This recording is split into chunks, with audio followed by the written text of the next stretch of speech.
Welcome to the Frugalpreneur podcast. I am your host, Sarah St. John, and my guest today is known as the Price Whisperer. He is a thought leader and author in everything pricing and how companies can use pricing to drive higher growth, sales volume, and profits. Welcome to the show, Per Sjofors. Sarah, it's a pleasure to be on the show, and thank you very much for that introduction. Well, can you tell us a little bit more of your background and how you got into becoming a pricing expert? Well, first off, let me say this, that I didn't invent this moniker, the Price Whisperer. I was called the Price Whisperer so many times that I decided to adopt it. And part of it is because with a wacky name like me, that it makes perfect sense in my native Sweden, but not necessary in the US. So I decided that way. Why not use that moniker? And it's going to be a lot easier for people to find me. The reason I got into this, and there's only a handful of people that are really experts on pricing. And the story here is that a couple of companies in Europe, and then I came here to the US to establish and run a division of a fairly large public company and continue with another 4 CEO positions. In all these instances, we did experiments with pricing. Some of those experiments worked really very well, and others were complete duds. And when I'm saying worked well, it meant that next quarter revenues were up 25% or something in that ilk. Very substantial. And what I had learned in business school and what I could read about pricing was so theoretical and so academic that it didn't help us to understand why some of those experiments worked and why others didn't. So 15 years ago, actually, time flies, I decided I was too old and too opinionated to be a hired gun.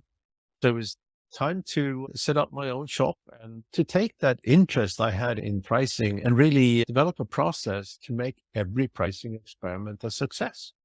That's what we do. I mean, I just got off a call and closed, I think, project number 749 or something like that.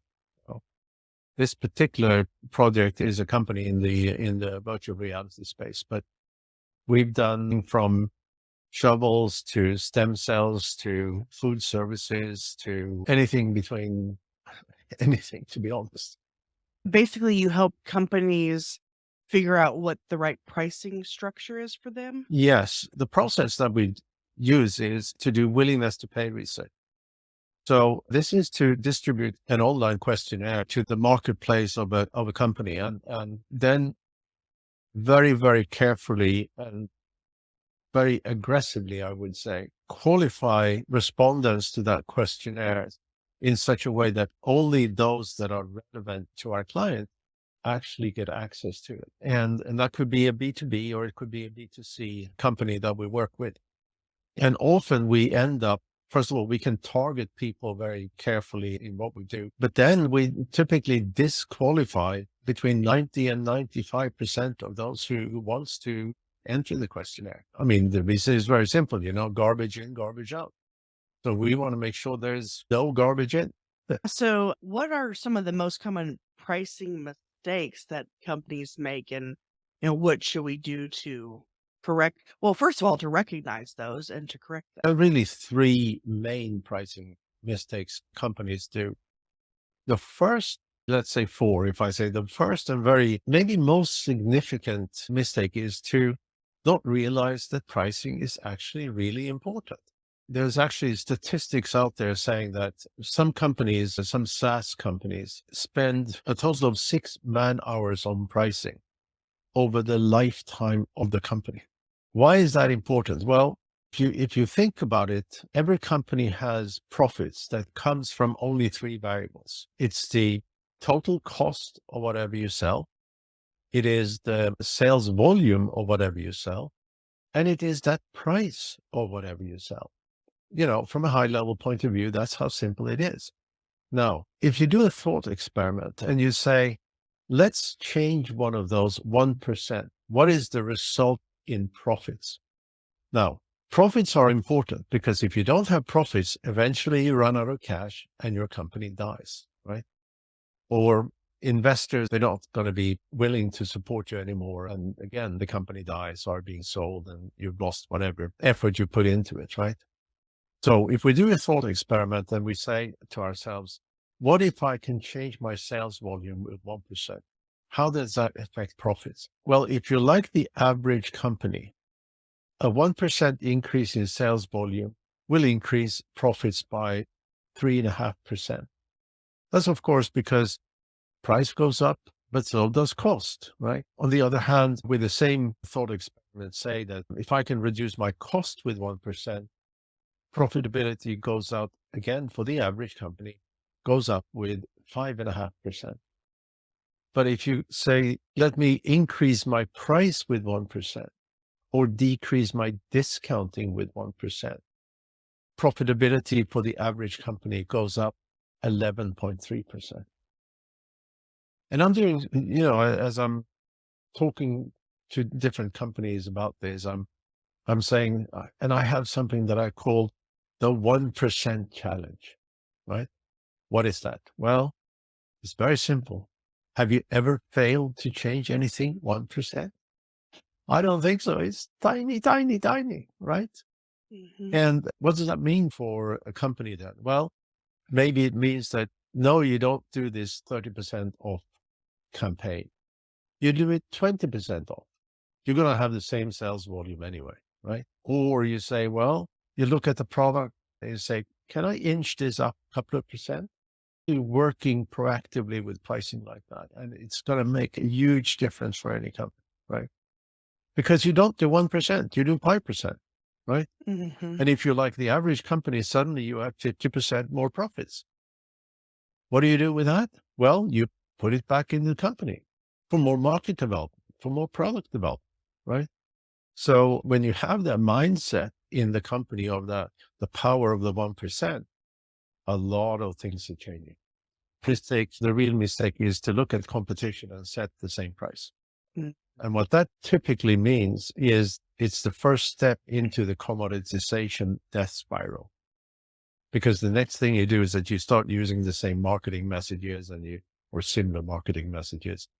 You start having the same product or service features and so forth. And suddenly you and your competition are all commodity, and commodities are sold on low price only.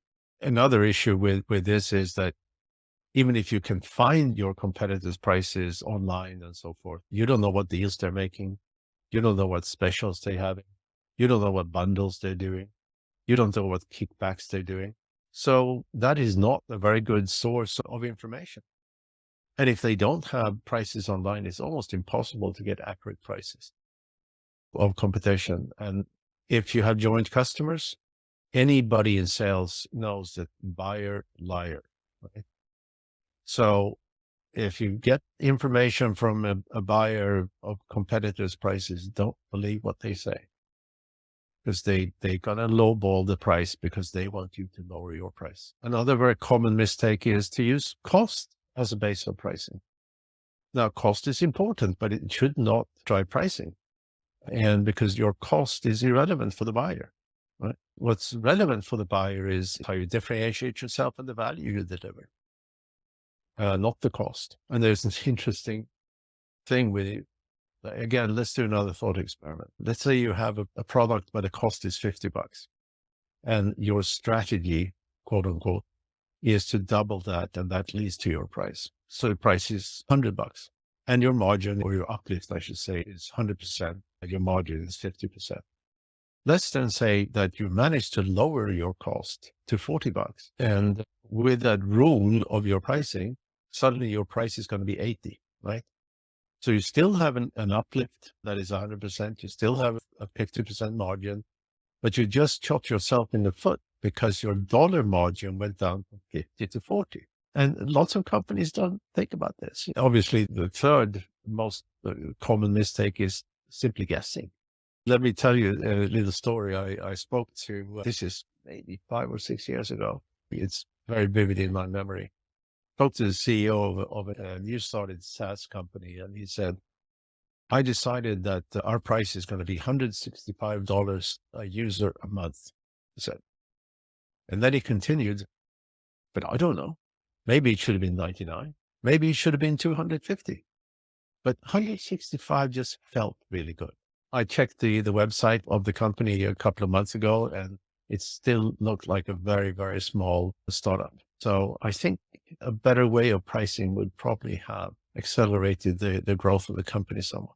So most of my listeners are probably more service based, online, whether it's coaching, consulting, a service. Like, for example, my business is podcast production. Do you have any tips or recommendations on pricing a service? Oh, there's no difference. It's all about understanding value that you deliver to your clients, and specifically how you are different than competition. In some cases, that could be significant differences. In some cases, they're not so significant, but it is always absolutely crucial to focus on those differentiators. A few years back, Warren Buffett said this, that he said, the most important criterion for evaluating a business for an investment is whether the business has pricing power. And then he continued saying that, and pricing power is the ability to increase prices and not lose sales volume. And if you remember, and in the audience remember what I said about that, the power of the 1%, it makes a huge, huge difference. Now, how do you find that true value, right? Obviously, that's what we do in my company. We have a process where we do this willingness to pay research, and through a series of questions, we are able to assess with great accuracy the monetary value a market gives of a particular company, its products or its services. And that works every time. I have clients who've grown 5 times the original size, 10 times the original size. Not overnight, of course, but because their profits increases substantially, so that they have more money to spend on market development, more money on service definitions, more money on marketing and so forth. And because of that, they grow and becomes, if they're not already the market leaders, they become the market leaders. How can you do this if you're a small company, if you're a solopreneur, if you're a coach or whatever? Well, first of all, put your thinking hat on and define for yourself, what are my differentiators? Everybody will tell you they do quality work.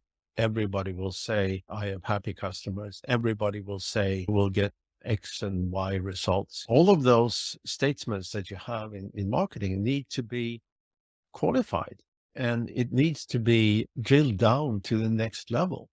Saying that you do quality isn't good enough, right? We do good quality because we have happy customers, because we guarantee you no email will be unanswered for more than 4 hours. Stuff like that makes you different, and obviously different for every company and for every industry, but find those differentiators. Then my recommendation is to go out and find 25 potential customers to your company, or more if you can, of course, but minimum 25. If you can't find 25 potential customers, you have bigger problem than pricing. But these should not be current customers. They should not be current prospects. They should absolutely not be friends and family, or friends and friends of friends and family, or something like that. They should be genuine potential to your product or your service. And then you describe in detail what you do and specifically your differentiators. Now, you can do this verbally. I mean, if you're looking for consumers, you can maybe go down to your local Starbucks and just approach people and say, I'm doing some market research. Can I ask you a couple of questions? You'll get a lot of no's, but you will get a few yeses. And if it's B2B, it may be a little more difficult, but you can maybe go to LinkedIn and find people on LinkedIn, and you can do this over message and emails and stuff like that. But you ask 2 questions. And the first question is, now, Mr. Customer, now when you understand our service and you understand how we are different, what is the price that is so low that you think that we are going to overpromise, underdeliver? So because of that, you think our service is not going to be good enough and you won't buy it. And the phraseology here is absolutely important. You have to ask the question like I did. And then you ask the second question. And now, Mr. Customer, I'd like to understand the flip side. You understand what we do in my company. You understand my service. You understand how we are different. Now, what is a price that is so high that you won't buy, even if we under promise and over deliver? A price that is just outside your budget, just outside your budget. And then you take the average of those 25 data points. Well, it's actually 50 data points, and you average those, and suddenly you have a range of where your prices should. And then, of course, you want to set your price towards the high end of that scale. If there are people that answer completely out of whack, just ignore them. What are you willing to pay for this pen? Well, $1 million. Probably not. So there has to be a little bit of finesse here. And if somebody says something that is completely unrealistic, just ignore them. Now, if you continue this and eventually get discussions with maybe 75 people, and if you know enough about these people, if it's consumers, you can know age and gender and stuff like that, then you can start looking at segmenting it. So maybe you find that, again, I'm using very simplistic things, and maybe you find that men are willing to pay higher, have a higher range than females. You know, you want to focus your marketing and sales towards men, or the opposite, right? Or maybe, again, finding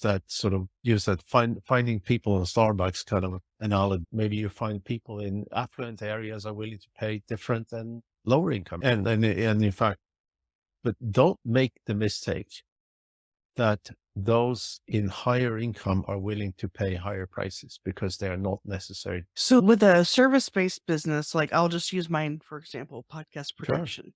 Do you recommend having packages or a la carte pricing or a mixture, monthly retainer type of services, or just kind of pay as you go? You should always have packages, good, better, best, right? Mm-hmm. And the way that should be presented when you present it to a customer, whether it's on your website or in a proposal or whatever, is that you should always start with an expensive option. Then you should have the middle option, and then you should have the lowest cost option. And that is because as we read left to right, which most of us do, at least here in the US, that first price sets an anchor, which means that the consequent prices you read, again, left to right, appear more affordable. And you should also, if you can, you should try to sell monthly retainers for a longer period of time, minimize sales friction.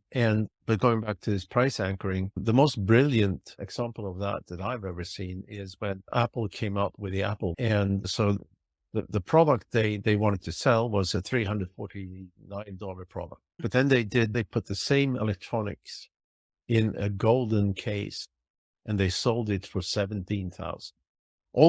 Everybody who was interested at the time in an Apple Watch were, of course, reading what the media said about it. And the media was writing, how can Apple have the audacity to sell the same electronics for $349 and $17,000? And every time somebody read that $349 became more and more and more affordable.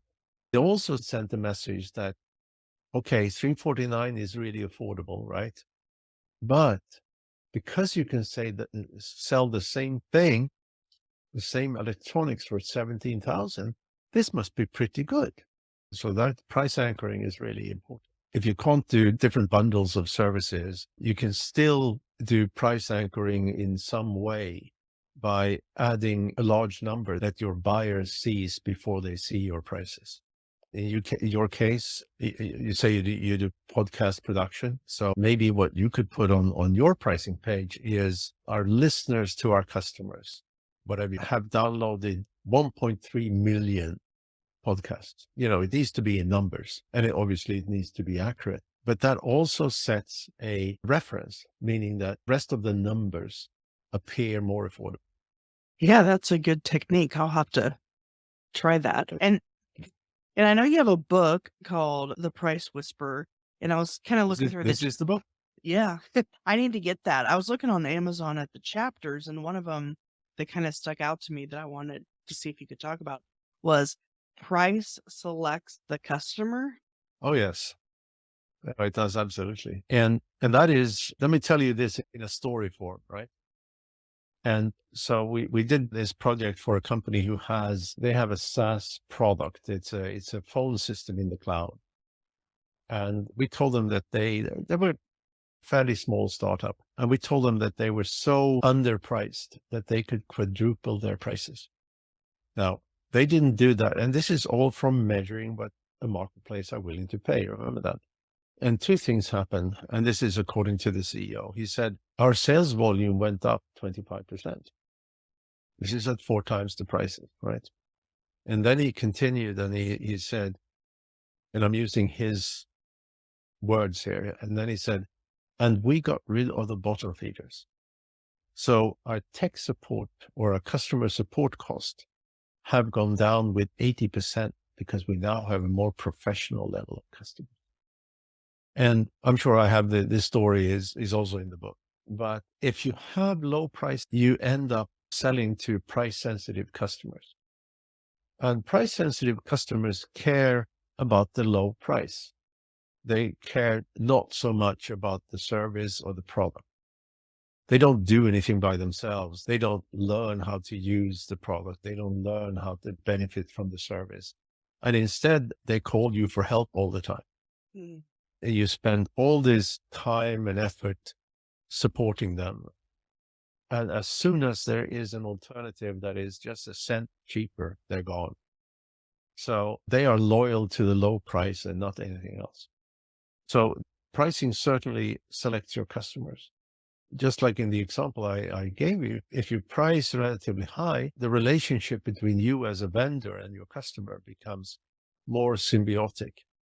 They see value in the specifics that you do over and above the price and work with you in a different way than what a really price sensitive customer would.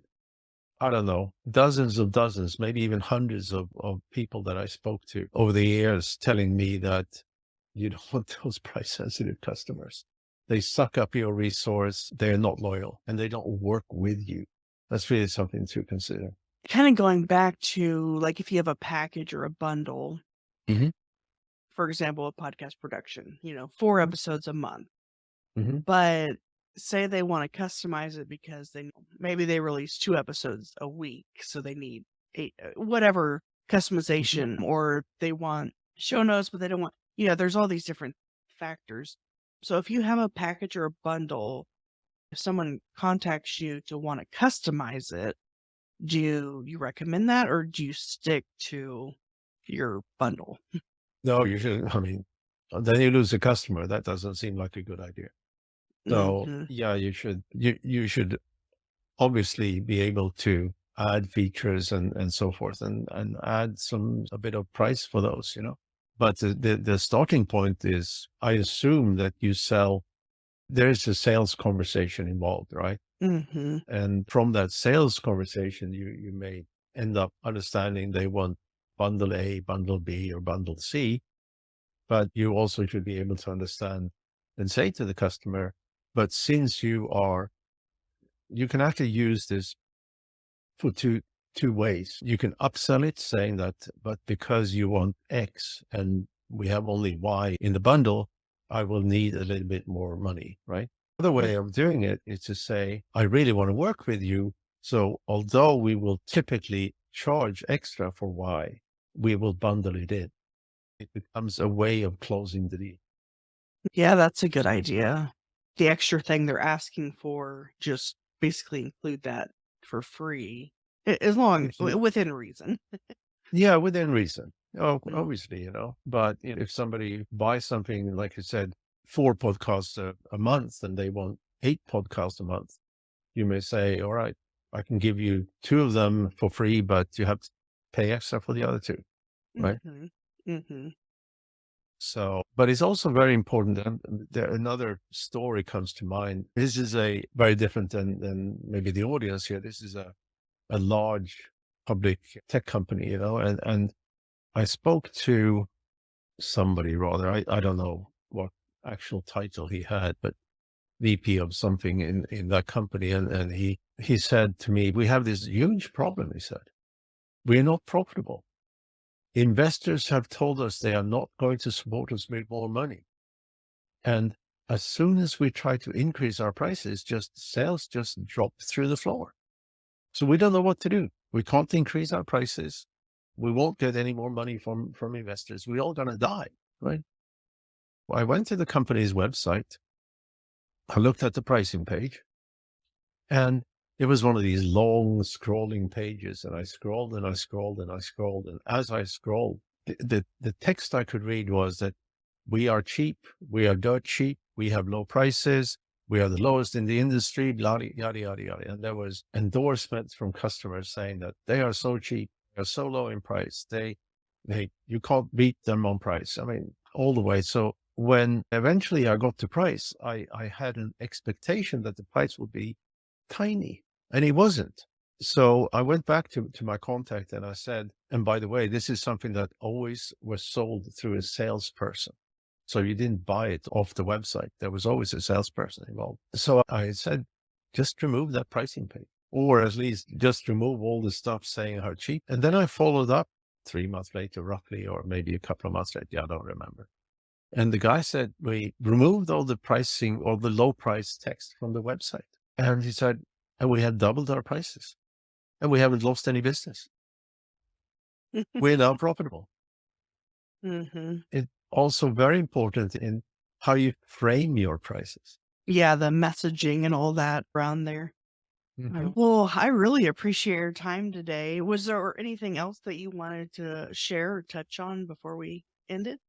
I hope the audience found this thing and valuable. And anyone who wants to find me, just do a Google search for The Price Whisper, and you're going to find me. You're going to find my book. You're going to find my company, my YouTube channel, and I'm writing on Forbes every couple of months. And there's a lot of stuff out there that I create. Lots of value that you can get from, again, just reading my book, reading my blog posts and stuff like that. Well, I appreciate your time today. The direct website, if it probably will be easier for people to just look up Price Whisperer, That's right. but if you want to go direct, it's sjofors.com. Well, That is correct. Yeah. Thank you so much.